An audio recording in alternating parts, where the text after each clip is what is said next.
안녕하세요. 톡톡 증산도 시즌3 진행을 맡은 이미향입니다.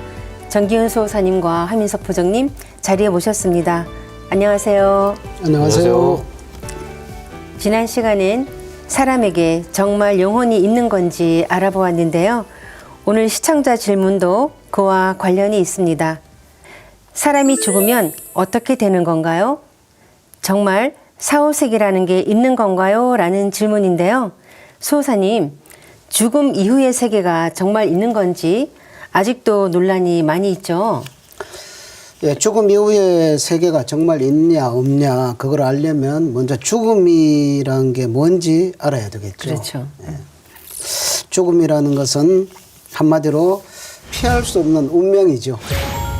그리고 가장 절박한 문제이기도 하고 불과 수십 년 후에 내가 맞아야만 하는 그런 피할 수 없는 운명, 거부할 수 없는. 그죠? 그래서 이 죽음에 대해서는 참 여러 가지 생각을 할 수가 있습니다. 상제님께서는 이런 말씀을 해주셨습니다. 사람에게는 혼과 넋이 있어 혼은 하늘에 올라가 신이 되어 제사를 받다가 4대가 지나면 영도 되고 혹 손도 되며 넋은 땅으로 돌아가 4대가 지나면 귀가 되느니라. 인간의 삶과 죽음을 통틀어서 통일적으로 이렇게 명확하게 설명을 해 주셨습니다. 사람은 혼과 넋이 있는데 죽음이라는 것은 한마디로 혼과 백이 분리가 되고 그래서 혼은 천상세계에서 하늘 사람인 신으로 다시 태어나는 것.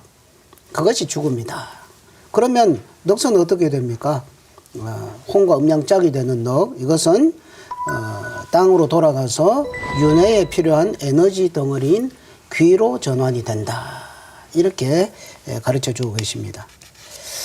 또 상제님 말씀에 죽고 살기는 쉬우니 몸에 있는 전기를 흩으면 죽고 모으면 사느니라. 그래서 이 전기라고 하는 것, 전기가 다 소진되면 이제 혼과 넋이, 혼줄이 끊어지면서 혼과 넋이 분리가 되면서 죽음을 맞게 되는 거죠. 그리고 전기가 이렇게 뭉쳐있는 동안에는 혼과 넋이 하나가 되어서 인간으로서의 삶이라는 과정을 이렇게 살아가게 된다. 이렇게 이제 삶과 죽음을 한번 정리를 해볼 수가 있겠습니다. 저야 뭐 일터가 좀 죽음하고 좀 가까워가지고 정말 한 끗 차이라는 걸 많이 느끼고 있고 그다음에 전기 말씀하시면 뭐 휴대폰 배터리 꺼지는 거 보면서 맨날 아 이게 죽는 거지 이런 생각도 많이 하는데 어쨌든 여러 가지 이유로 죽음의 현상을 연구하는 사람들이 많고요. 그 사람들이 이구동성으로 하는 얘기는 뭐냐면 인간이 죽을 때 영적인 어떤 유동체가 이제 안개 피어오르듯이 이렇게 육체를 이제 빠져나와가지고 사라지는 모습을 발견합니다. 서양 과학에서는 사진으로 혼줄로 빠져나가는 영혼의 모습도 찍어가지고 입증도 하는데 근데 그때 육체의 어떤 체중과 혈액량이 감소한다는 연구가 있어요. 왜냐하면 육신의 기혈작용에 따라 만들었던 순수 전기가 이제 이탈을 하기 때문인데 그래서 이 연구도 벌써 20세기 초반에 했었던 1907년도에 어메리칸 메디슨이라고 하는 그런 잡지, 의학 그 저널에 이제 실렸는데 미국 매사추세츠의 의학 박사였던 던컨 맥두걸이라는 분이 혼줄이 끊어지는 사망 시점을 딱 전후해가지고 제가 사망 선고를 맨날 하는데 그 사망 선고 시점으로부터 임종 환자의 몸무게를 측정해가지고 원래 몸무게랑 했더니 뭐 21g이더라. 그래서 아 그러면 이제 혼의 평균 분의 21g이겠다. 물론 그 당시 연구가 표본도 적어요. 6명. 그 중에 이제 뭐 측정된 것도 1명. 그래서 뭐 논란은 있지만 그런 시도를 해봤고 거기에서 아 혼의 어떤 존재에 대한 각성을 서양에서 했다는 것이 되게 중요한 어떤 이슈였습니다. 영혼의 무게를 과학적으로 실험해서 측정했다는 것이 참 놀라운데요. 이와 관련한 영화도 있다고 알고 있습니다. 그래서 그 맥두걸의 그 연구 결과에 따른 21g을 영화 타이틀로 삼은 영화가 있어요. 2003년에 나왔는데 그 영화는 좀 여러 가지 시사하는 바가 큽니다. 어쨌든 그 쇼 펜이라고 하는 유명한 배우도 나오는데 쇼 펜이 이제 죽음만 기다리던 대학 교수였고요. 심장이 안 좋아가지고 근데 누가 심장을 기증을 해줘요. 느닷없이. 근데 그 기증해준 마이클이라는 사람은 교통사고를 당하고 두 딸과 함께 그냥 죽어버리고 그래서 쇼 펜은 자기를 구해준 은인이니까 누가 기증했는지 그 사연을 들어보니까 트럭에 치였다는 거고, 근데 남겨진 여인은 혼자서 이렇게 슬퍼하는 모습에 그럼 누가 그 뺑소니 사고를 냈는지 찾아봤더니 또 잭이라고 하는 존재가 나타나는데 그 사람은 뭐 전과자긴 한데 교도소에서 회개해가지고 이제 나온 건데 그 하나님의 은총으로 복권 당첨돼가지고 그 돈으로 트럭을 샀는데 그 트럭에 의해서 그 자기가 살인을 또 저지르는 거가 너무 이제 자기가 참담해서 뭐 손에 새겨놨던 십자가 문신을 막 도려내는 그러면서 하는 얘기가 뭐 내 삶의 전부를 드렸는데 신은 저를 버리셨습니다. 뭐 그리고 망할 트럭을 주시고 세 사람을 죽게 하셨지만 그들을 살릴 용기 주지 않으셨다. 그러니까 되게 그 영화는 누가 선이고 악이고도 잘 모르겠고 얽혀있는 인간 세상의 이런 그 인과와 업장을 좀 느끼게 해주는 건데 어쨌든 그 타이틀을 21g을 했던 거는 그 초콜릿 바 무게밖에 안 되는 그 21g의 그 영혼의 문제로 우리가 삶이 이렇게 고달프다. 그게 이제 핵심이 되는 거고. 그래서 그 당시 베니스 영화제에서 뭐 나무주연상, 관객상을 휩쓸었던 명작이니까 그냥 영화만으로도 되게 재밌습니다. 네. 사후 세계가 있냐 없냐 어떠냐 이런 걸 알라 그러면 죽어보는 게 제일 확실하죠. 근데 실제로 사후의 세계를 체험하고 다시 살아 돌아온 사람들이 주위에 꽤 많습니다. 네. 뭐 우리나라도 많고요. 뭐 일본, 미국, 유럽 등지에도 그런 사례들이 수입된 예가 많고요. 가장 유명한 분이 이제 레이먼드 무디 의학 박사, 이분이 쓴 사후의 세계라는 책을 보면은 거기에 이제 많은 그 임사 체험자들의 사례들이 많이 정언이 되어 있습니다. 그런데 거기를 보면은 죽음 너머를 갔다 온 사람들의 정언들이 거의 비슷하다는 거예요. 이야기들이. 그 사람들은 이제 죽기 직전에 숨결이 멎는 답답한 순간에 갑자기 요란한 소리가 들리면서 동굴 같은 큰 터널 같은 것을 막 빠른 속도로 이렇게 막 빠져나온다 이거죠. 근데 그러고 나서 이제 나오면은 죽은 자신을 막 살려내려고 하는 뭐 의료진들이나 또 가족들의 이런 모습을 이렇게 보면서 얘야 나는 안 죽었다. 나 여기 있다. 이렇게 그러죠. 그런 사람들은 전혀 그 소리를 듣지를 못하죠. 이미 육신을 빠져나와서 이제 3차원이 아닌 4차원의 연계로 지금 이미 들어서 버렸기 때문이죠. 그 다음에 이제 아주 황홀한 빛이 하늘에서 쫙 이렇게 비쳐 내려오는데 그 느낌이 너무너무 평화롭고 사랑스럽고 막 이래서 그러면서 쭉 가면서 이제 자기가 살아온 이런 과정들을 영화처럼 그런 걸 쭉 지나가는 것을 보게 된다. 그리고 이제 끝에 가면은 자기가 알던 낯익은 먼저 돌아가신 이런 분들이 아주 반갑게 기다리고 있더라. 이런 이야기들을 공통적으로 하고 있더라 이거죠. TV에서 그 사후 세계를 그 체험한 사연들이 종종 방영되곤 하는데요. 저도 이제 그걸 보면서 사후 세계가 정말 존재하는구나 이렇게 생각했던 기억이 납니다. 인간계와 신명계를 주재하시는 상계님께서 그 저승사자도 실제로 존재한다고 하셨죠. 네, 그래서 뭐 최근에는 그 신과 함께라고 영화까지 나와가지고 우리 일반인들도 저승사자의 업무가 참 저렇게 지난하다 확인할 수 있었는데, 그러니까 사람의 임종이 가까워져 오면은 천상에서 명부사자가 이제 그 혼을 데리러 내려오는데요. 상제님께서는 이제 시 속에 전하는 속담을 들어서 이것도 이제 한국에 오셨으니까 쓰실 수 있는 그 명부의 존재를 말씀해 주신 게 있습니다. 속담에 부녀자들이 살고 죽기는 뭐 시황전에 달렸다 하니 명부를 잘 받들도록 하여라 하셨습니다. 그래서 명부사자에게도 권한이 있어서 명부의 명을 받고 잡으러 왔다가 명부를 잘 위하는 사람을 만나게 되어 그 간곡한 사정을 들으면 어쩔 수 없이 돌아가느니라. 명부사자가 돌아가서 사실대로 명부전에 구하면 명부에서도 어쩔 수가 없느니라. 이 대단하죠. 이 협상을 해서 명을 늘리는 그런 사연도 있고 그런 영역이 명부사자와 관련이 있다는 얘기입니다. 사자라고 하면 사자는 천상 하늘나라가 있고 지상 인간 세계가 있는데 이것을 왔다 갔다 하면서 이렇게 역할을 하는 천상의 명령을 받아서 그 명령을 수행하는 신명을 사자라고 하죠. 뭐 천사라고도 하죠. 천사라는 말은 이제 천상의 사자다. 이렇게 볼 수 있고요. 그러니까 하늘 신명은 자신이 소속된 부서에 따라 각기 맡은 일을 수행하기 때문에 명부의 명을 맡아서 이렇게 수행을 하면 명부사자가 되는 거죠. 도전에 보면은 그 여러 가지 그런 사자들의 이야기가 나옵니다. 상제님께서 인간으로 탄광을 하실 때 이제 하늘에서 그 선녀들이 내려와서 성모님을 간호하고 보살폈던 그런 선녀들도 천사라고 할 수가 있고요. 또는 이제 김일부 대성사께서 이제 상제님을 만나기 전에 하루 전날 밤에 천상의 천사가 내려와서 이제 그 하늘나라로 안내를 하죠. 그런 이제 천사도 있었고요.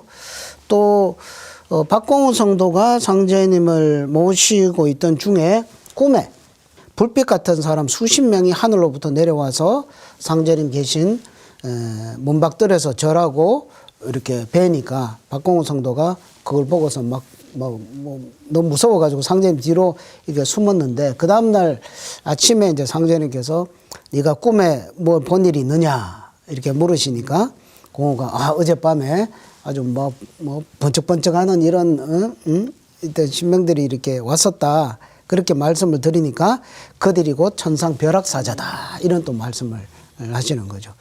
그래서 이런 천상의 명령을 받아서 인간 세계와 연결하는 이런 신명들이 있으면서 그런 역할 수행을 하면서 인간의 삶과 죽음 또 뭐 수많은 그런 일들을 이렇게 처결을 하는 우주의 역사를 만들어 간다 이렇게 볼 수가 있겠습니다. 사자라고 할 때 그 사자가 죽을 사자가 아니고 불일사, 벼슬 이름 사죠. 그렇게 본다면 사자는 하늘의 공무원이라고 볼 수 있을 것 같은데요. 저승사자와 관련한 전설도 많이 있죠. 네, 그래서 그 공무원이 또 공무를 잘못 집행해서 생긴 사연인데 그 제가 진천에서 공중보건 의사를 그것도 공무원입니다. 공중보건 의사로 2년 있었는데요. 그래서 진천은 그 타이틀이 생거 진천이에요. 그 쌀 브랜드 생거 진천 쌀이고. 근데 그게 지금 소개드리는 생거 진천 사거 용인이라고 하는 그 사연과 관련된 거기서 나온 타이틀인데요. 진천이라는 곳에 추천석이라는 사람이 살고 있었어요. 근데 아내 옆에서 잤는데 갑자기 아내가 통곡해서 깼어요. 자기는 자다 깬 건데 옆에서는 이렇게 우리를 두고 떠나면 어떡하냐고 대성통곡을 하는 거야. 내가 죽었네. 죽을 이유가 없는데 아팠던 것도 아니고 사고 당한 것도 아니고 아내 옆에서 그냥 자고 있었을 뿐인데 느닷없이 죽음을 당한 거예요. 그래서 염라대왕 앞으로 갔죠. 저승사자를 따라서. 근데 염라대왕이 어서 왔느냐 그랬더니 네 저는 진천 사는 추천석이라 합니다. 그랬더니 염라대왕이 뭐라고? 야 저승사자는 야 용인의 추천석을 데리고 와야지 진천의 추천석을 데리고 왔냐. 너 사고다 이거는. 이건 대형 사고다 너. 그래서 추천석은 다시 이제 진천으로 보내집니다. 이제 근데 이미 이제 장례를 치러가지고 자신의 몸은 땅에 묻혀버리고 앞서 말씀드린 그 홍과 넋은 땅으로 돌아가 버렸어요. 집에는 위패만 모셔져 있으니까 자기가 이제 돌아갈 몸이 없는 겁니다. 그러니까 얼마나 분해요. 근데 이제 아직 용인 사는 추천석은 몸을 아직 뒤늦게 이제 통보가 됐으니까 빌릴 수 있을 것 가서 봤더니 추천석은 저승사자들이 데려간 지 얼마 안 됐기 때문에 몸이 남아 있었거든요. 그래가지고 몸이 딱 들어가서 장례 치기 전이니까 용인에서는 장례 치르려는데 죽었던 사람이 깨어나는 기적이 일어나는 거지. 근데 이 깨어난 용인의 추천석의 몸에 들어간 이 사람은 용인에 볼 일은 없고 그 몸을 가지고 진천에 가서 내가 나 살았다. 근데 육신은 용인의 추천석이니까 웬 모르는 외간 남자가 나한테 이렇게 아는 척을 하니까 그러니까 용인 사는 가족들이 다 쫓아오고 진천에 있는 가족들은 황당하고 그러니까 이게 그 당시에도 이게 큰 이슈가 돼가지고 세상에 이런 일이 해서 고을 원님한테 이제 이 사건이 가게 돼. 왜냐면 마을에서 매질도 당하고 이런 난리 부르스를 치니까. 근데 고을 원님이 이제 판결을 어떻게 내렸냐? 야 이승에서는 영혼이 사는 게 아니라 육체가 인정되니까 너는 지금 네 사정은 알겠으나 용인 가서 살아라라고 판결이 내려지거든요. 하여 추천석은 용인으로 돌아와서 용인의 추천석으로 삽니다. 그게 생거, 진천, 사거, 용인입니다. 살아생전에는 진천에 살았다가 죽어서는 용인에서 살았다. 2인분으로 인생을 산 셈인데 이게 저승사자 공무원의 이 공무 집행의 오류로 인해서 벌어진 이벤트였다.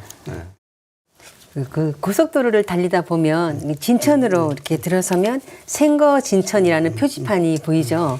그걸 보면서 사후세계를 안 믿는 사람이라도 사후세계가 존재한다는 걸 쉽게 부정하지 못할 것 같은데요.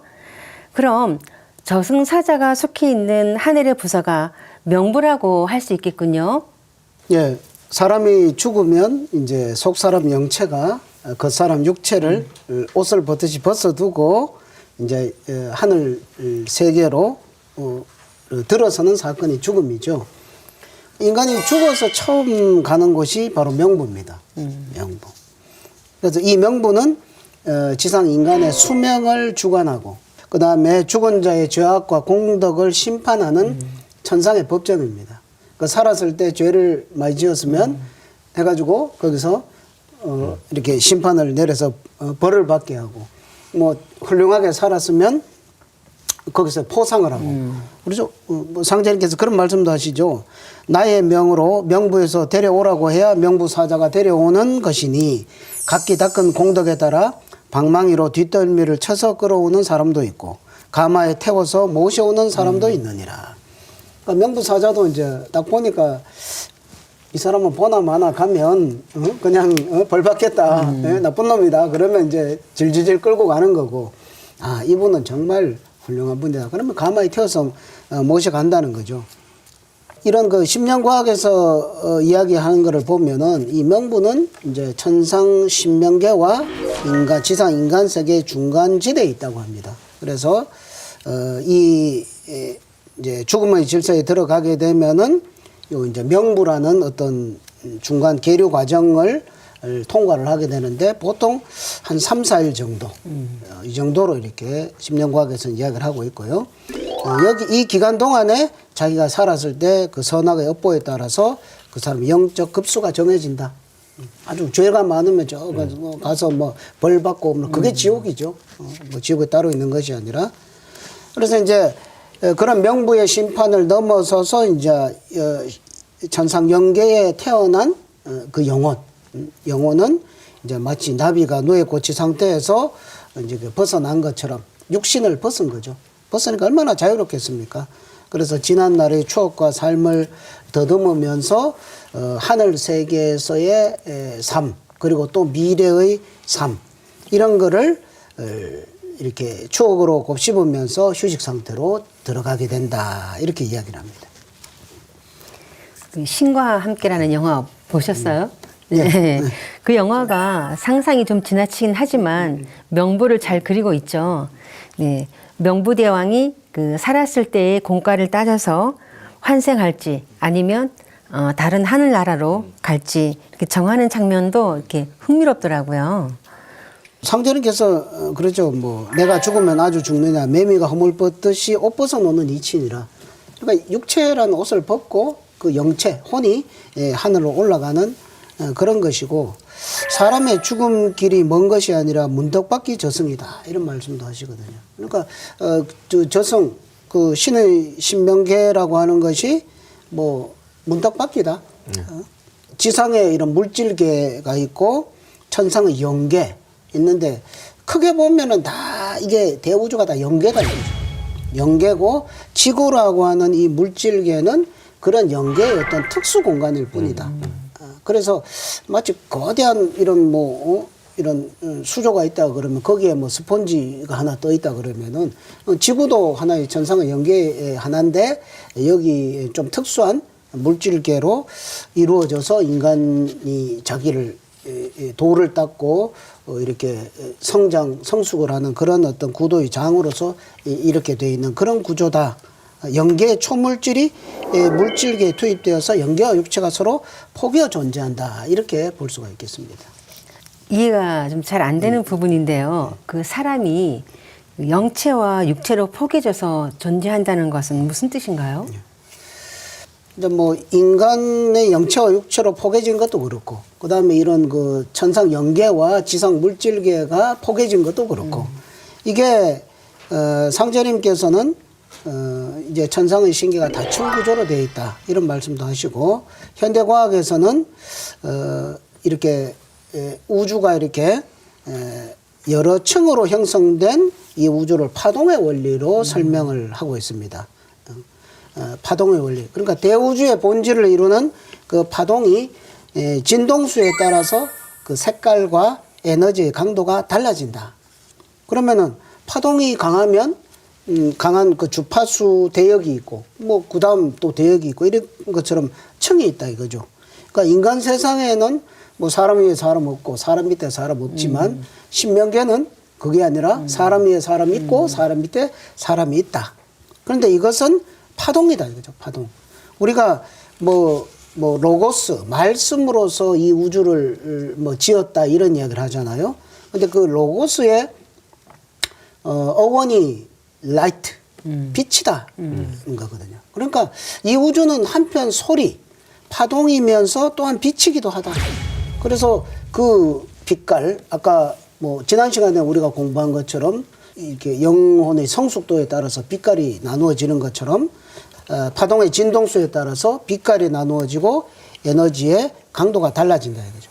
뭐 예를 들면은 자연계에서 청색 광자가 적색 광자, 파란색이 빨간색보다 더 눈부신 것은 이제 청색 빛이 더 진동이 빠르고 에너지가 크기 때문이다 이거죠. 그 신명계도 상층으로 오를수록 그 파동이 더 강해지고 눈부신 색상의 빛깔을 띠고 있다 이겁니다. 그래서 인간의 상념, 인간의 마음 이것도 파동으로 나타나고 이 마음의 변화에 따라서 파동의 강도도 변화하고 거기에 따라서 색깔도 변하고 영체의 빛깔도 변하고 다양한 그런 다층 구조로 우주가 층을 나누어서 이렇게 존재를 한다 이렇게 파악을 하시면 되겠습니다. 지난 시간에 그 사람 영체의 오로라가 다양한 색을 이제 띈다고 했는데 그것과 관련이 있나 보군요. 그 천상 신명계가 다층 구조로 이루어졌다고 하셨는데요. 상제님께서는 구천으로 이루어졌다고 밝혀주셨죠. 네, 이것도 우리 언어에 있었던 건데 이게 그 신명계 구조를 이제 세간이 알고 있는 거죠. 구천에 사무치는 원한이라고 할 때. 근데 이제 우주 만유를 주재하시는 이제 증산 상제님께서는 그래서 그 하늘 세계라는 것도 9단계, 9차원으로 이루어져 있다고 말씀을 하셨습니다. 그러니까 학생들 입시 앞두고 등급 있잖아요. 성적. 그렇죠. 9등급 뭐 이렇게 얘기하는 것처럼 등급이 있어요. 상제님께서는 아름다움과 영생의 희락이 넘쳐 흐르는 가장 높은 하늘, 1등급이지. 그러니까 9천, 제일 높은 하늘에 임호에 계신 거고요. 선지자들이나 성현들은 3계의 절대 주권자이신 아버지 하나님이시면서 미륵 좀 부리시면서 그 증산 상제님의 성령에 계신 그 성전을 일러서 옥경이다, 뭐 호천 금궐이다, 도설 천공이라고 불러왔던 거고, 도교에서는 그 상제님의 그 우주 상제님이라는 분은 우주 생명의 그 아주 본원인 무국자리를 주재하시기 때문에 이 구천 하늘의 성전을 일러서 무국전이라고 부르고 상제님을 무국대제라고 존칭을 했던 거니까 굉장히 통찰이 깊은데, 그래서 상제님 제세시에도 그 상제님 성도 중에 한 분이었던 김송환 성도가 정말 진심으로 질문을 합니다. 한 가지 꼭 알고 싶은 게 있다고. 무엇을 알고 싶으냐 했더니 하늘 위에 무엇이 있는지 그것만 알면 죽어도 소원이 없겠습니다. 정말 진심으로 죽어도 좋다 이걸 알면 뭐 조문도문 석사라도 가이라고 공자님의 그런 마음으로 질문을 하시거든요. 무엇이 있느냐고 질문했더니 하늘이 있느니라. 송환이 그 하늘에 또 하늘이 있습니까? 있느니라. 또요, 그 외에 또 있습니까? 또 있느니라. 이거를 9번을 묻고 또 9번을 답하시는 거예요. 질문자도 대단하고 답하시는 상제님도 그러면서 이제 9번 딱 답하신 뒤에 그만 알아두라. 그 뒤는 나도 모르느니라. 뭐 모르신다기보다 너 여기까지 그 후천에 이루어질 비밀이니까 일단 선천은 구천으로 이루어져 있다는 말씀입니다. 저 푸른 하늘 너머에 우리가 죽어서 가는 그 하늘나라가 9층으로 이루어져 있다는 걸 밝혀주신 거고요. 그래서 대인의 말은 구천에 사무친다라는 말씀, 상제님 말씀을 통해서도 그 아주 쉽게 하늘의 구조를 밝힐 수가 있겠습니다. 그런데 그 천상 신도 세계가 기존에 그 얘기됐던 것처럼 천국과 지옥으로 이루어졌을 수도 있을 텐데요. 왜 이렇게 구천으로 이루어진 건가요? 그래서 저희 딸도 이 명절에 뭐 이렇게 어디 갈 때 차에서 꼭 지옥 가면 어떻게 돼? 뭐 천국 가면 뭐 좋아? 뭐 이렇게 이제 이분법적으로 생각하기 쉬운데 아주 간략하게 핵심만 살펴보면은 일단 천부경의 숫자 1부터 10까지 기본수 가운데 분열의 최대수는 1, 3, 5, 7, 9, 9거든요. 양수의 최대 분열수. 그러니까 천지의 봄, 여름, 철은 선천이라고 하는 시공간은 분열하면서 발전하는 양의 시간대라서 양수 중에 분열의 끝수인 구수의 작용 원리로 천상이 분열의 끝으로 가면 구천으로 벌어져 존재할 수밖에 없어요. 근데 이제 우주의 가을로 넘어간다는 건 분열을 끝내고 통일로 넘어가는 거고 방향이 전환되는 거라서 그때는 후천의 음의 시대로 접어들면서 천상의 신계라는 것도 음수인 2, 4, 6, 8, 10의 어떤 논리로 돼서 끝수인 10수가 벌어져서 10천이 존재하게 되는 거죠. 그러니까 선천 종교에서 울부짖었던 십자가, 10의 세계는 우주의 가을이 와야 비로소 현실에 구현이 되는 건데 근데 이 10천이라는 것이 9천 위에 올라간 한층 더 올려가지고 거기에 뭐 진짜 완전 좋은 뷰로 최고층의 타워 팰리스의 그 상층이 아니라 역설적으로 우주 가을은 후렴통이라는 것이고 그 10천이 이 지구에 열린다는 게 상제님이 일깨워 주신 아주 놀라운 소식이죠. 그래서 기독교에서도 킹덤 오브 갓, 이 지상에 천국이 열린다고 얘기했던 건데, 그러니까 후천 통일 성숙한 운을 맞아서 물질계인 지구가 10번째 하늘나인 10천으로 열리는 아주 파격적인 대전환 운동을 하게 된다는 건데 앞으로 열린 후천 가을철이라는 것은 이 우주 가운데 물질계인, 온갖 것을 다 포용하는 물질계인 이 지구에 궁극의 조화 성경 낙원이 펼쳐짐으로 해서 우주 역사의 최종 목적, 그게 뭐냐면 영계와 물질계의 통일이 비로소 이 땅 위에서 실현된다. 이 때문에 구천의 천상 보좌에 계시던 상제님께서도 10천에 열린 지구에 강세하셔가지고 그 천지공사를 통해서 후천의 인조인 시대를 여셨다. 이게 노른자 메시지라고 할 수 있겠습니다. 상제님께서는 내가 이곳 해동 조선에 지상 천국을 만들리니 지상 천국은 천상 천하가 따로 없느니라고 하셨죠. 지구가 10천이 된다는 건 인류가 꿈에 그리던 천국이 지구에 열리는 걸 의미한다고 볼 수 있을 것 같은데요. 그럼 다른 천들은 어떤 곳인가요? 예, 그 외에 이제 다른 천들에 대해서 이제 현대 심령과학에서는 이제 이런 연계 구조를 6층으로 구분을 하고 있습니다. 제일 아래쪽에 이제 제 1층은 이제 지옥, 제 2층은 연옥이라고 하죠. 말 그대로 지옥이죠. 이곳에 사는 이제 신명들은 자신이 범한 죄악 때문에 아주 흉악한 몰골로 이렇게 살아가면서 상층에서 내려오는 밝은 빛에 자기의 이제 추악한 모습이 이제 드러나는 걸 두려워하고서 어둠 속에 살기를 이렇게 뭐 심리적으로 그렇게 되어 있는 거죠. 그러니까 그 어둠의 세계 그 자체다, 이렇게 보시면 되겠고요. 그 다음에 3층과 4층, 이건 이제 보통의 창성들, 보통 사람들이 가장 많이 가는 곳입니다. 지금 이런 지상 세계를 뭐 이상화한 세계, 뭐 마치 뭐 매트릭스 영화에 나오는 뭐 그런 세계가 이제 3층인데 그 위에 이제 4층으로 이제 이동을 하게 되면 이제 지상으로 환생을 하거나 다른 별로 또 이동을 하게 된다고 합니다. 그래서 이제 그래도 이제 3층에 있다가 4층 가면 한 단계 더 올라가는 거니까 4층이 되면은 여기는 순미의 세계라고 이제 인간의 의식 변화가 급격히 이루어지는 그런 체계로서 인간의 한계성을 좀 벗어나서 우주적 성격으로 변모해가는 보통 사람들이 좀 더 이렇게 진화한 단계의 층이다, 이렇게 볼 수 있겠고요. 그 다음에 5층부터는 이제 여기는 이제 이런 그 상념의 파장들이 같은 사람들끼리 모여서 서로 경험과 지식을 이렇게 서로 소통하는, 뭐 텔레파시처럼 이렇게 소통을 해서 형성된 집단혼의 그런 어떤 레벨로 올라가게 됩니다. 그래서 수많은 집단혼이 우주적 규모로 모여서 심령 종족을 이렇게 형성을 해서 우주와 일체감, 그러니까 뭐 4층보다 훨씬 더 발전이 된 거죠. 그래서 주관과 객관의 대립이 어느 정도 사라진 그런 층이 이제 5층이고요.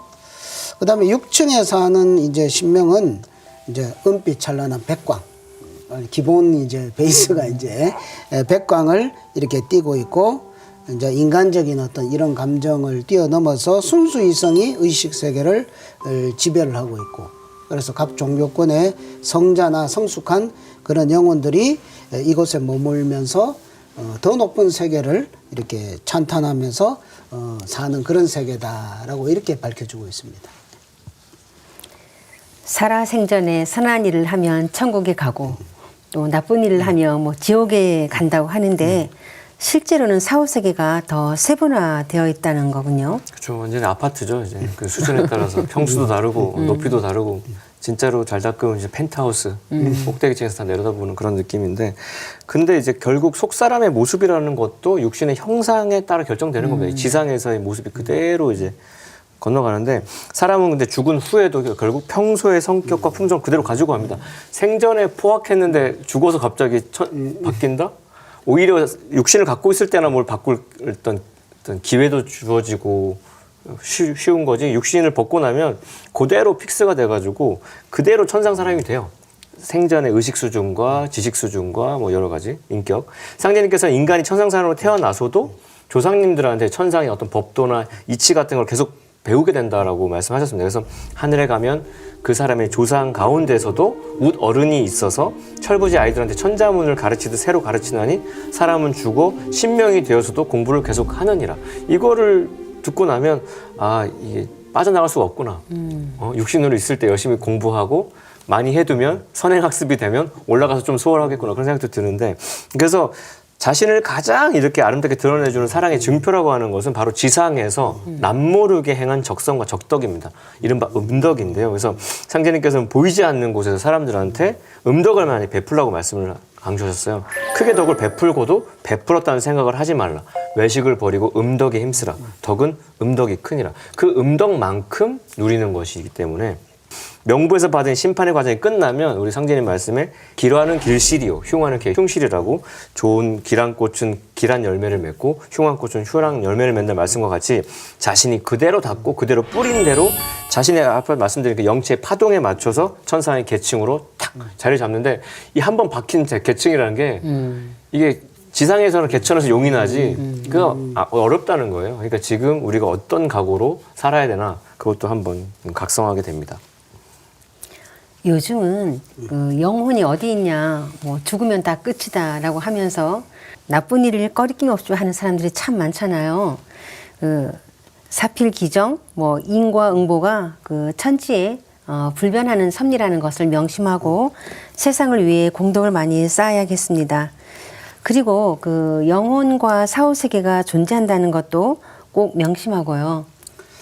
뭐 귀신 씨 나라 까먹는 소리 하지 마라. 뭐 영혼이 어느냐 어디 있냐 죽으면 끝이지 이런 분들이 참 많습니다. 네. 제가 뭐 무신론자가 너무너무 많고요.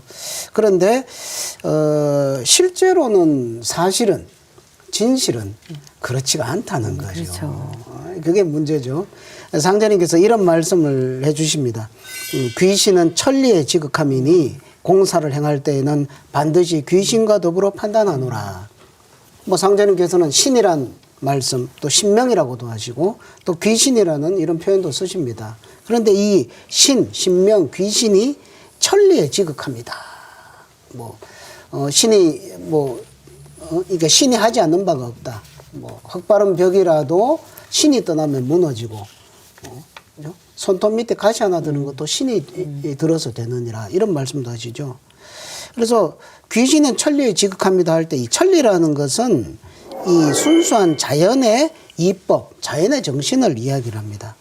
뭐 우리가 1년의 생장, 염장, 사계절 이런 변화하는 이치에 따라서 모든 만물이 이렇게 변화해가 둥그러 가잖아요. 그런데 이런 그 변화 법칙에 지극한 자리에 신이 있다.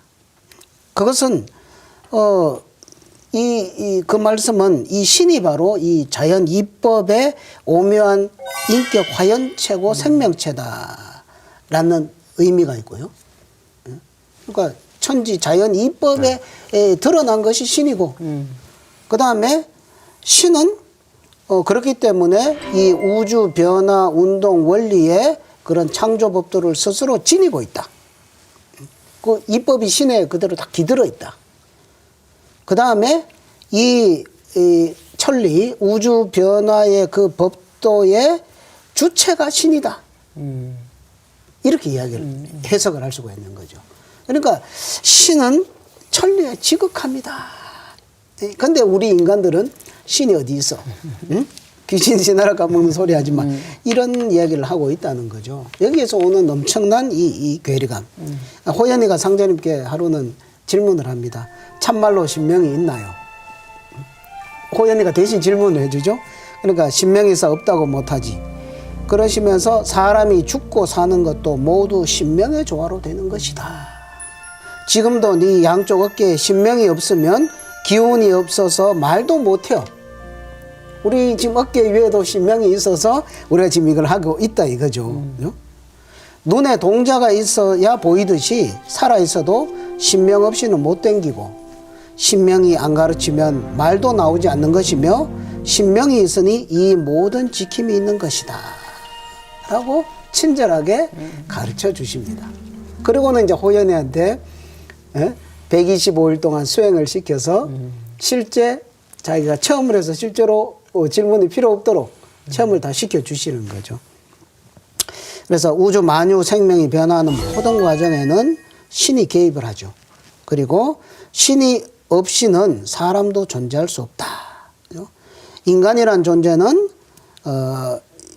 육신의 옷을 지어 입고 그 상제님의 창조 이상을 구현시켜 나가는 지상의 신이다. 인간은 지상의 신이다. 이렇게 정의를 할 수가 있는 거죠. 그래서 태상 정도사님께서 그런 어려운데요, 아주 쉽게 설명을 해주셨어요. 인간은 육신을 가지고 있는 사람이고 신명은 육신이 없는 사람이다. 그런데 신명은 육체가 없고 인간은 육체가 있기 때문에 인간이 주체가 된다. 싹 정리가 되죠. 그죠? 네. 오늘 말씀 들으니까 귀신 씨나라 까먹는 소리를 들으셨으니까 그런 말도 나오지 않았을까. 네. 선인들은 귀신이 씨나락도 까먹고 그런 소리도 내니까 그런 말로 얼토당토 안 한다고 표현을 했지 않았어요. 그 정도로 우리 선인들이 영이 맑으셨다라는 느낌도 들 정도인데, 그러니까 증산상제님께서는 그렇게 우리 그 영 맑은 한민족으로 오셔가지고 그 지상에 다녀간 천상에 실제하는 신명들에 대해서 아주 다양한 용어로, 진짜 전문 용어, 의학 용어처럼 신명계의 그 각각의 명칭들을 상제님이 최고 통치자시니까 그 직함들을 다 명명을 해주셨는데, 일단 당신 자신을 어떻게 명명하셨냐면은 상제님께서는 먼저 천지의 가을철에 이제 동서총교를 통일하고 세계를 통일을 하시기 위해서, 그리고 천상 문명과 지상 문명을 통합하시기 위해서 몸소 오셨기 때문에 당신 스스로를 자칭하여 서신이다.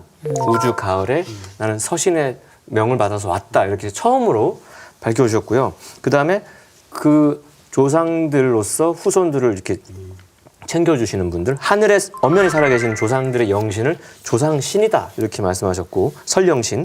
그 다음에 그 설영신들 중에서 자손을 뒀으면은 황천신이다라고 하셨고, 자손을 두지 못하면 이제 중간계에서 이렇게 지공무사하게 뭔가 재회하도 분배하기 때문에 중천신이다 이렇게 하셨고, 근데 그 자손을 태워주는 신은 또 이제 삼신이다 이렇게 말씀하셨고요. 그다음에 제왕을 지내셨던 신명들은 급이 다르잖아요. 그래서 천자신이다. 장상을 지낸 신들은 장상신이다. 그러니까 지상에서 별 달았으면 천상 가서도 이게 멋있는 거예요. 그래서 선천에서 후천으로 바뀔 때 또 중심 역할을 하는 건 황극신이다. 지금 용어들이 어려우실 테지만 이런 어려운 용어를 쓰신다는 것 자체가 그분이 소상이 그걸 다 조율하시는 주제자라는 걸 또 반증하는 어떤 말씀이 되고요. 또 지상에 다녀간 성인들의 성신을 부를 때는 이게 또 놀라운데, 공자 그냥 그 정도 따르시는 분들이 막 온갖 수식어를 붙이겠지만 공자, 석가, 노자, 예수 이렇게 딱 세상에서 쓰는 호칭 그대로 쓰셔가지고 내가 내려보내는 사명에 대해서 말씀하신 게 있고, 또 동학신명이라는 용어를 쓰시면서 어떤 종교를 믿다가 그걸 죽은 사람들은 그 신자들의 영신은 그 종교의 이름으로 붙여서 말씀하셨고요. 또 우리 그 천지공사에서 제일 중요한 어떤 원한 맺혀 죽은 신은 원신이고, 의로운 마음으로 혁명에 가담했다가 역적으로 몰려서 비참하게 죽은 신명은 역신이고, 굶어서 죽은 신은 아표신이다.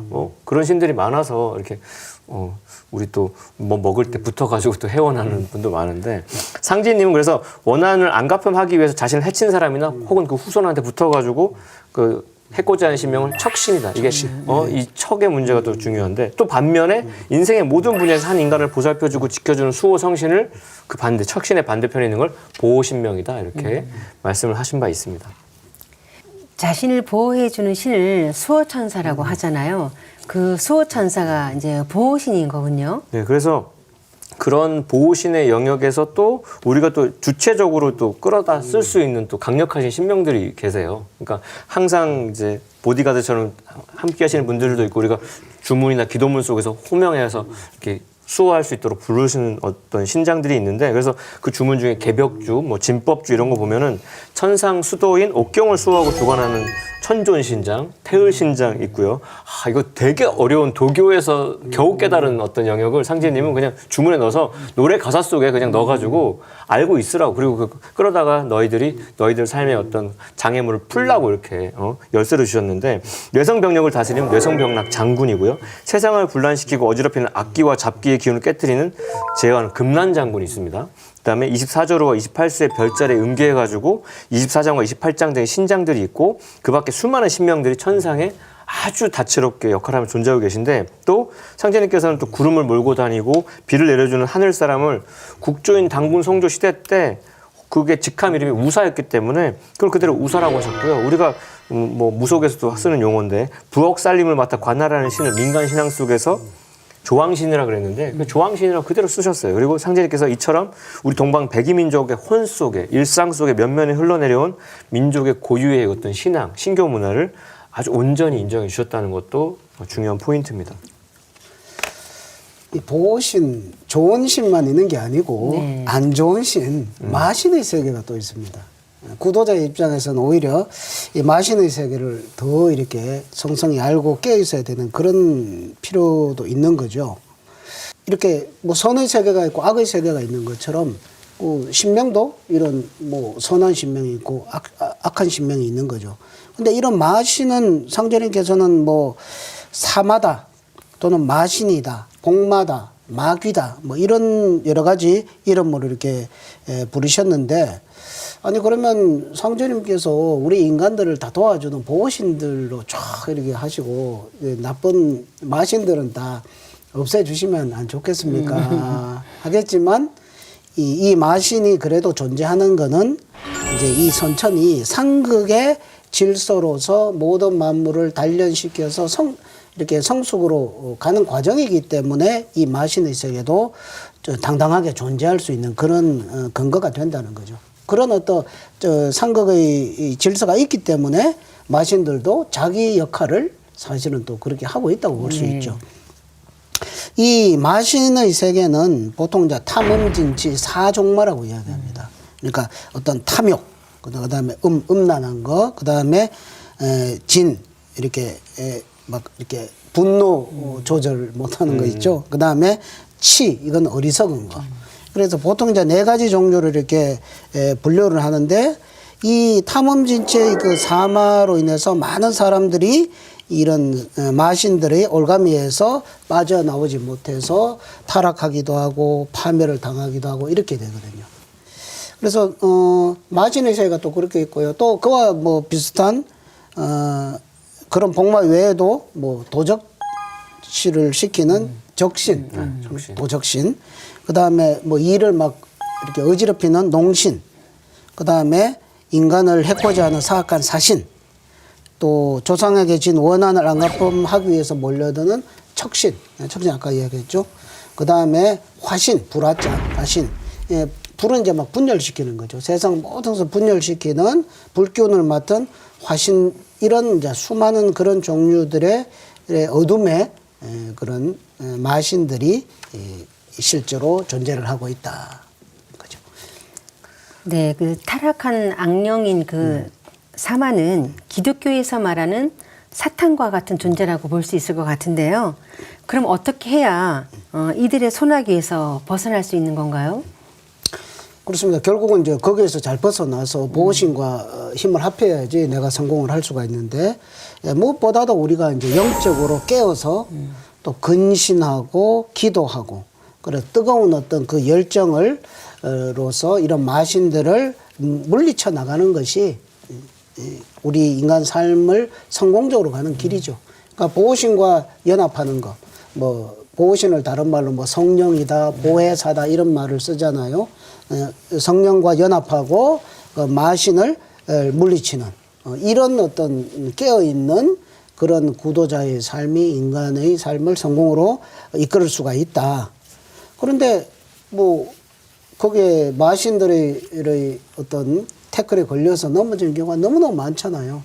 그래서 그것은 내 힘으로만 어렵고 상제님께서 이런 마신과 척신을 굴복시키는 그 주문을 주신 게 있죠.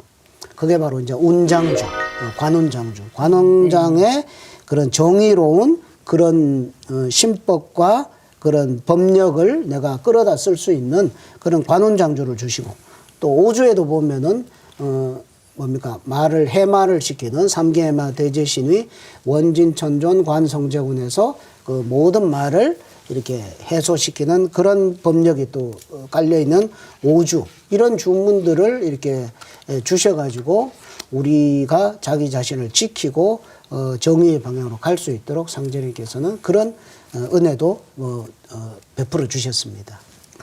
그래서 아까 그 여러 가지 신들, 그 좀 사건을 일으킨 신들 말씀 중에 화신 말씀하셨는데, 결국 그때 그런 불난리 물난리 같은 불특정 다수에게 터지는 그런 어떤 불의한 어떤 일에서 건져주는 존재가 바로 앞서 제가 말씀드렸던 보호성신인데, 그 보호성신 중에 제1의 보호성신이 설령신이다. 이게 되게 중요합니다. 그래서 조상들은 자손들을 위해서 오직 하나 끊임없이 기도하시면서 일거수일투족을 오매불망 지켜주고 계신데, 그래서 상제님께서는 상제님 진리의 구할이 조상님 얘기예요. 자손이 설령을 박대하면 설령도 자손을 박대한다. 너희들은 설령을 찾은 연후에 나도 그 뒷전이다. 이런 말씀하셨습니다. 조상의 음도를 강조하셨고, 설령신이 짱짱해야 나를 따르게 되나니 설령신을 잘 모시고 잘 대접하라. 설령신이 약하면 척신을 벗어나지 못하여 돌을 닦지 못하느니라. 설령의 음덕으로 나를 믿게 되나니 음덕이 있는 자는 들어왔다가 나가려고 하면 신명득이 등을 딱 쳐들이면서 이곳을 벗어나면 죽으리라 이러고, 음덕이 없는 자는 서로 들어왔을지라도 이 말을 쳐내치면서 이곳은 내가 못 있을 곳이라고 이른다. 이런 말씀하셨고, 오죽하면 앞으로 터지는 개벽 상황에서도, 실제 상황에서도 앞으로는 적선적덕한 사람이라야 심리 가다가 하나씩 살똥말똥 하느니라. 내 집안 내 동기가 내 자식이라고 다 사는 것이 아니요 내 자식도 복이 있어야 사느니라. 그런 상황에서 무생명이 낙엽처럼 떨어지는 개벽의 실제 상황에서 모든 설령신들이 총동원돼가지고 자손을 척신손에서 건져내려고 새 운수의 길로 인도하려고 분주히 서두른다. 그게 지금 천상 조상님들이 지상의 인간들을 향한 마음이다. 이렇게 아셔야 될 것 같고요. 그래서 새 운수의 길로 인도하려고, 상제님 진리로 인도하려고 분주히 서두기 때문에 이때에는 무엇보다 설령신이 짱짱해야 됩니다. 그래야 우리의 심령 속에 그 화라산 같은 신앙의 불기운을 넣어주셔가지고 그 힘으로 그 설령의 음독을 우리가 신앙을 하게 된다. 그래서 안우산 태상 종도사님께서도 지구상에 있는 전 인류는 제 조상이 자기 하나님이다. 이런 말씀을 다시 한번 강조해 주셨습니다. 응? 자기 조상이 제1의 하나님이고 진짜 하나님은 넘버 2, 제2의 하나님이라고 할 정도로 조상님에 대한 강조가 있으시거든요. 그러니까 모든 생명은 뿌리 기운을 받아서 태어나고 자라고 살아가는데, 이 설령신이 짱짱해 나를 따른다는 이 말씀을 영적 체험을 통해서 조상님이 옆에서 발로 차기도 하고 잘하면 쓰다듬어 주기도 하고 하면서 그걸 체득하셔야 됩니다. 그래야 수천 년 쌓아온 조상의 음덕에 힘입어서 그 자손이 우리가 상제님을 제대로 신앙하고 살고 잘 될 수 있다 말씀드리고 싶었습니다. 이제 모든 설령신들이 발동하여 그 선자 손손을 척신의 손에서 건져내어 새 운수의 길로 인도하려고 분주히 서두르나니 너희는 설령신의 음덕을 중히 여기라 하신 상제님 말씀이 생각나는데요. 천상에 계신 조상님들은 자손들이 상제님 진리를 만나서 후천 가을 새 운수를 맞이하길 오매불망 기도하고 계신다는 걸 생각하면 가슴이 먹먹해집니다. 네, 오늘 삶과 죽음에 대해서 이야기를 쭉 했는데요. 참 우리가 이제 죽음에 대해서 정말 제대로 알고 제대로 깨우치고 제대로 체험을 해야 되겠다는 생각을 많이 하게 됩니다. 인간은 우리가 보통 삼재라 그러면 하늘과 땅과 인간을 삼재라 그러잖아요. 그래서 우리 인간은 하늘과 땅에서 태어나서 죽는 날까지 여기서 이렇게 천지와 더불어 살아가는데, 천지는 크고 인간은 작아서 인간은 이 작은 몸뚱아리에 갇혀서 끊임없이 자기를 초국하면서 극복하면서 살아야 하는 그런 존재죠. 그러니까 육신의 옷을 입고 태어나기 때문에 이런 어떻게 죽음이냐, 영원한 삶이냐 이런 것을 늘 고민하게 되었다 이거죠. 그래서 인간은 근원적으로 도를 닦을 수밖에 없는 그런 존재로 생겨나 있다는 거죠. 그런데 일반적으로 우리가 죽음이라고 하면 육신의 죽음만을 생각을 합니다. 뭐 그것조차 뭐 인정하지 않는 분들도 있고 그렇죠. 그런데 사실은 인간의 영혼도 사실 소멸할 수 있다는 거죠. 그 상제님께서는 뭐 이제 이 인간의 영혼이 사후에 영혼이 존재하느냐 소멸하느냐 이런 문제까지를 설명해 준 선천종교는 없었습니다. 그런데 상제님께서는 도를 잘 닦는 자는 그 정혼이 굳게 뭉쳐서 죽어서 천상에 올라가 영원히 흩어지지 아니하나 도를 닦지 않는 자는 정혼이 흩어져서 연기와 같이 사라지느니라. 그러니까 죽음 이후에 또 진정한 죽음이 있다는 거 이것까지도 밝혀 주신 거죠.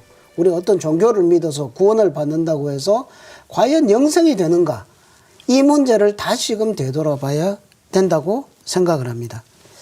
그래서 인간이 뭔가를 믿고 뭐 이런 게 아니라 자기가 스스로 도를 닦아서 영혼을 정화하지 않고 자기 중심으로 살면서 뭐 죄를 범하거나 뭐 타락까지 한다 이렇게 되면은 어떤 결과가 되는 거냐? 그거는 영원한 소멸의 경계로 이렇게 들어간다는 거죠.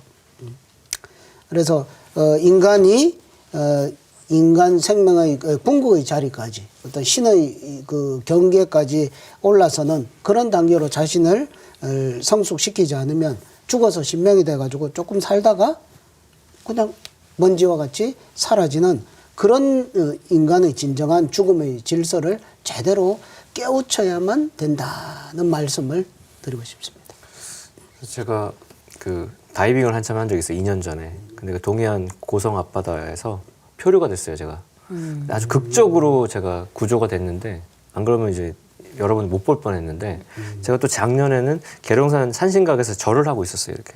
근데 거기서 충문을 읽고 있던 왕보살이라는 분이 충문을 한참 읽다가 갑자기 딱 끊더니 그냥 죽을 뻔했네. 나한테 그러는 거예요. 근데 그때 그 바다에서 상제님과 용왕님과 조상님이 마치 돗자리를 끌어올리듯이 물을 이렇게 탁 해가지고 너를 건졌다. 그분은 내 사연을 모르는 분인데 절하고 있는 나를 갑자기 자기 충문을 읽다가 얘기하는 걸 보고 그때 소름이 끼쳤거든요. 그러니까 죽고 사는 문제라는 것이 실제로 뭐 개벽도 개벽이지만 사건 사고가 일상에서 너무 많이 일어나는데 그때 살고 잘 되는 그 관건에 상제님을 따르고 그 조상님을 어떻게 잘 받드냐가 있다는 거. 매 순간 지켜보면서 CCTV처럼 지켜보면서 지켜주신다는 거를 제가 아주 세포 차원에서 체득한 게 있는데 상제님께서는 그래서 가을 바람이 불면 낙엽이 지면서 열매를 맺는 법이니라. 이때는 생사 판단하는 시대다. 지금 뭐 코로나다 뭐다 모든 걸 떠나서 우리는 지금 죽느냐 사느냐 그것이 문제다. 그 판단하는 시대인데요. 이번 가을 대개벽기에 인간과 신명은 선천세상을 살면서 5만 년 살면서 해간 모든 선악에 대해서 진짜 심판을 받게 되고요. 그 영원한 생명이냐 진정한 죽음이냐를 판가름 짓는 것은 천지 부모와 하나 된 존재, 큰 하나, 태일이 되느냐 못 되느냐 거기에 달려 있는 거예요. 그래서 여기에서 천지와 더불어 하나 되는 삶을 살고 조화로운 정신을 가져야 되는 아주 필연적인 이유가 있는 거고 우리는 이러한 창조의 법칙을 잠시도 잊지 말고 만물의 생명의 근원이시면서 인간에게 영생과 자유를 주시는 그 상제님의 말씀 그 중심으로 살면서 끊임없이 도를 잘 닦아가지고 생명의 근원인 도로 돌아가야 된다. 그래서 이 탐욕과 어떤 이기심으로 인생을 소진하는 어떤 자는 육체뿐이 아니라 이번에 영체까지 완전히 연기처럼 소멸되니까 그 말대의 진정한 죽음을 피해서 진짜로 완성되는 그런 삶으로 가는 길을 저희들이 지금 이야기하고 있습니다. 다시 한번 각성을 좀 하면 좋겠습니다. 지금은 천지가 모든 사람의 선악을 심판하여 열매를 추수하는 가을 개벽기입니다.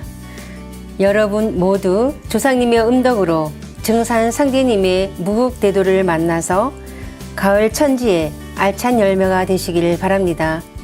톡톡 증산도 시즌3 다음 시간에 다시 찾아뵙겠습니다. 지금까지 시청해주신 시청자 여러분 감사합니다.